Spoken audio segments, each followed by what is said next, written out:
President Duterte did not act alone. And so he had policemen, he had civilian hitmen, and he had other civilian personnel who came with him from Davao, and they are called, what we call them, the Davao Boys. That is Senator Bato de la Rosa in the photo prior. And here are the names of some of the quote-unquote Davao Boys, the policemen who we have come to know and have encountered in the cases that we have filed, led by no less than the former PNP chief, Ronald Bato de la Rosa. It goes down to those on the ground, as invited prior, Charles Owen Molinos and company, Ali Jose Duterte, Johnson Almazan, Lito Patay. I've also noted their batches from the PNPA and PMA, and there would be a correlation because they would be either classmates or upperclassmen, lowerclassmen.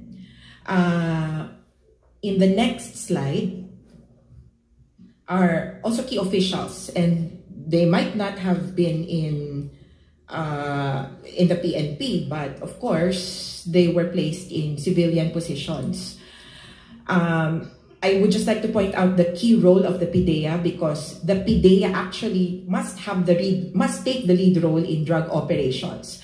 During the time of President Duterte, he made the PNP the lead agency for drug operations. Eventually, it was adjusted, but well, until today, it appears that they are taking the lead in violation of the original intention of the law. Other Davao Boys on the periphery, because they're not actually from Davao, but they are well connected to these personalities. We have former Chief Oscar Albayalde, Jovi Espinido, and Marvin Marcos. There's also Attorney Afelgar Triambulo from IAS. Sorry, I forgot to mention that. He's from Davao. IAS is important because it is the agency, it is the unit within the PNP. It's the Internal Affairs Service, which should investigate these deaths during police operations. In the next slide, just briefly, this is the ICC investigation. We started with preliminary examination, and now on to investigation. The Office of the Prosecutor actually has a website where you can put in information or volunteer information in their investigation. In the next slide, I just clarify what is a preliminary examination rather, and an investigation. Sa PE po, preliminary examination, ang tanong, ano yung krimen? Yung krimen ba ay crimes against humanity? Sabi nila, yes. Next stage, sino ngayon ang may kasalanan? And that is where we are at.